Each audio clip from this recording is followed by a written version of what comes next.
Hey guys, Mark Pendergraph here. Pendergraph Fishing is my YouTube channel. Thanks for tuning in to watch the video. Thanks for that.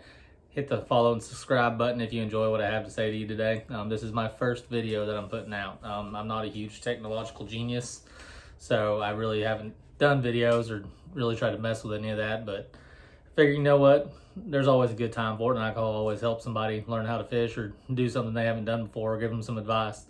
So I'm going to be putting out a video about every Tuesday, going over just, some of the tips I have, techniques I use, setups I use, how I approach stuff, just pretty much anything, how I put everything in my kayak, so on and so forth. So that's pretty much what I'm going to be doing. We'll do some on the water videos. We'll do some videos here in my fishing room that I got, just to go over stuff and just, see if I can help anybody that's coming into the sport or already been in the sport but doesn't know certain things that I do that they don't. And if there's techniques that y'all want to see or talked about or ways to approach water, shoot me a message, let me know. I'll be more than happy to do a video on it. If it's something I personally don't know about, I've got plenty of buddies that do, so we can get something worked out.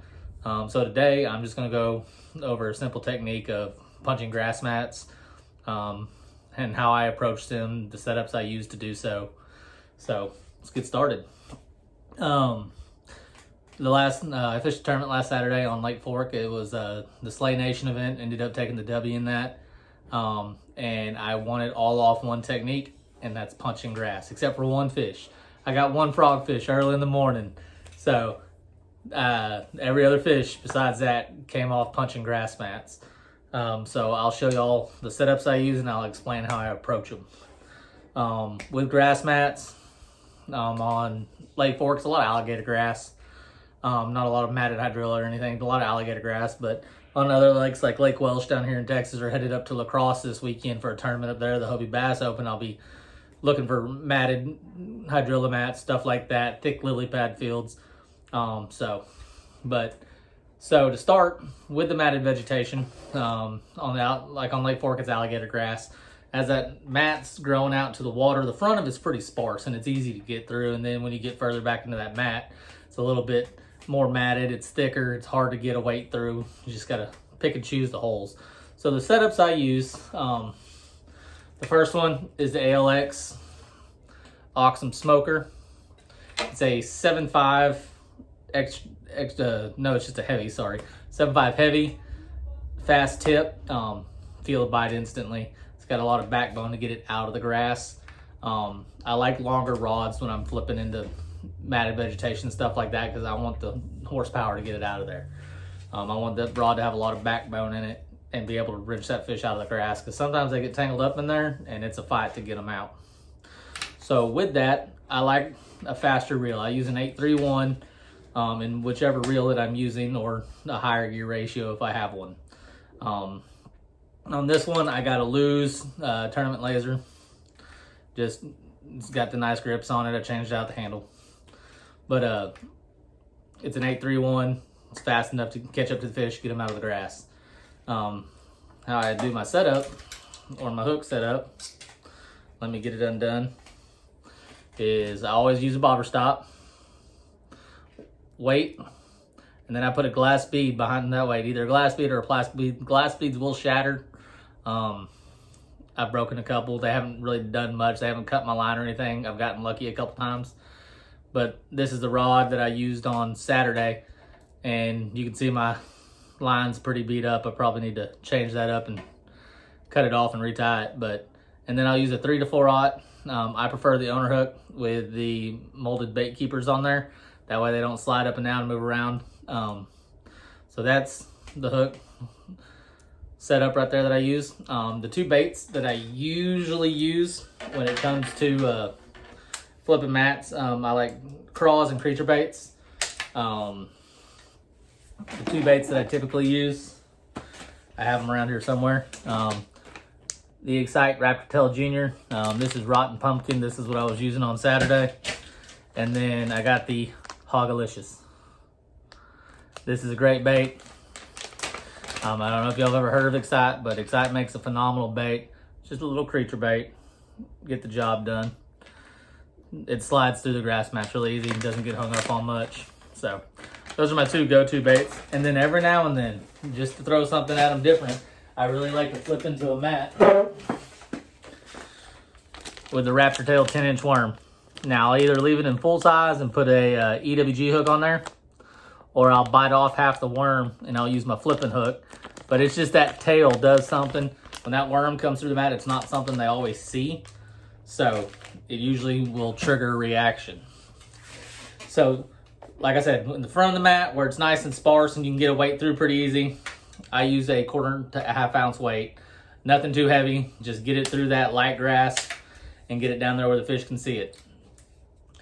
Now, when the mat gets a little bit heavier, I switch over to my ALX Power Bolt. Right there. This is the Zolo Power Bolt. It is a 711 extra heavy, moderate fast tip. Now, you can still feel everything on it.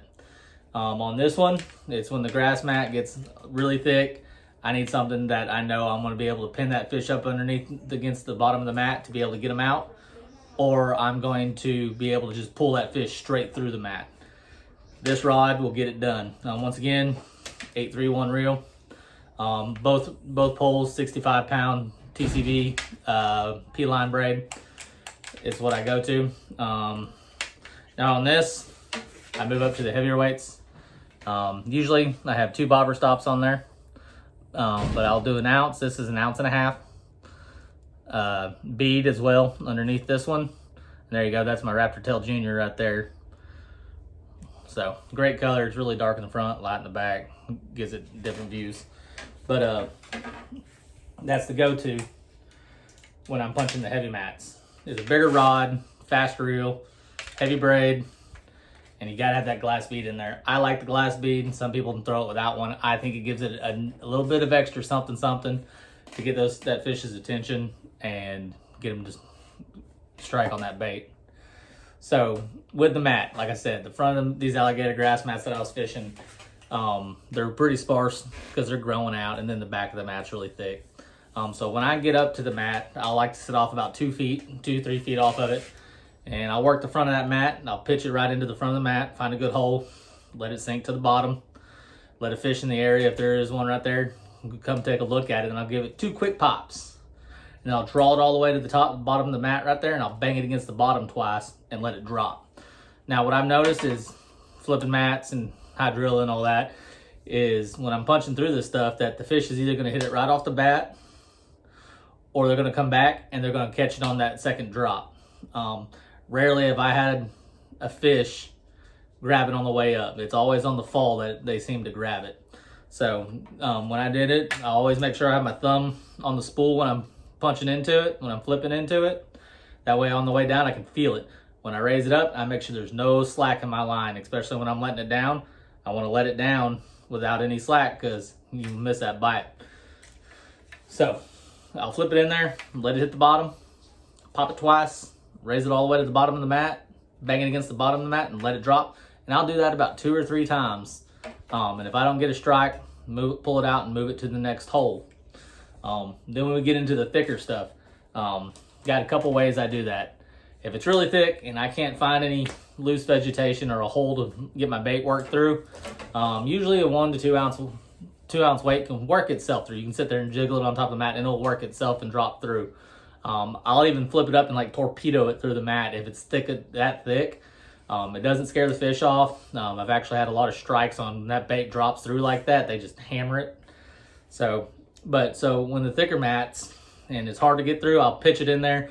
And if I miss the hole, I'll try to pitch behind it and work my way back to it. If I fall short, I'll pop it across the top of the mat a little bit and maybe find another loose piece of vegetation there that the bait will fall through for me.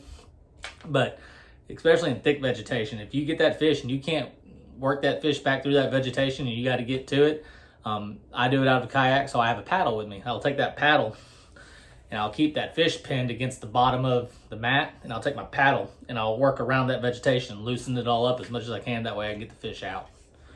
So those are the 2 rod and reel choices that I use for punching mats.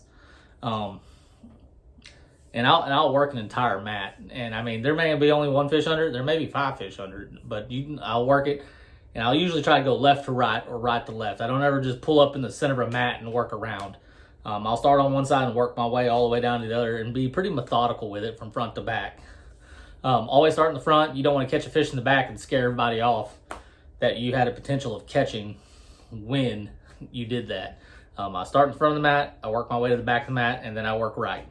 It's how I've done it since I've started working mats and grass.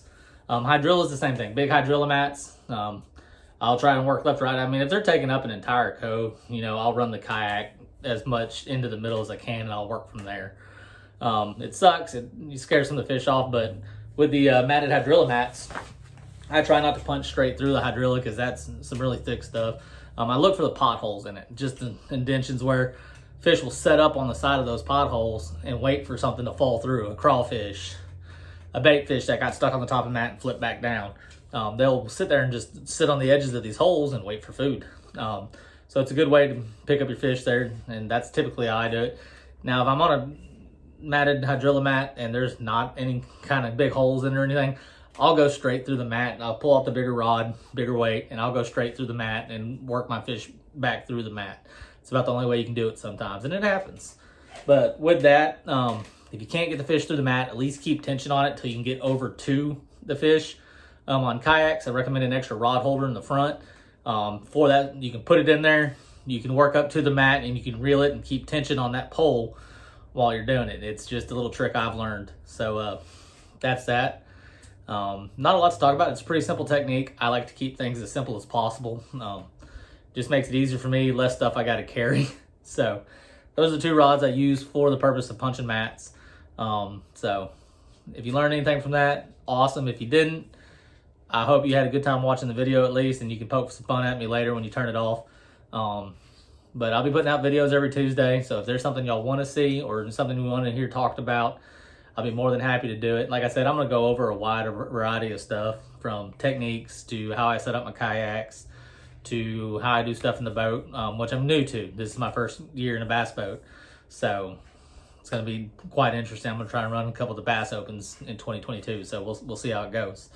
But anything y'all need to know or want to know, I'll be happy to go over it with you. I am sponsored by Old Town, so I can go over the Old Town boats with you. I have a Big Water PDL 136, and I have the Autopilot 120. I have an Autopilot 136 on the way as well. So if you have questions about the kayaks, I'll be more than happy to answer those. Questions about rod, reels, line, baits, just let me know, and I'll be happy to cover it in a video, or I can just do it with you personally. So thanks for taking the time to watch the video, guys. I'll be back next Tuesday. Hit that follow and subscribe button. Let's learn some stuff together.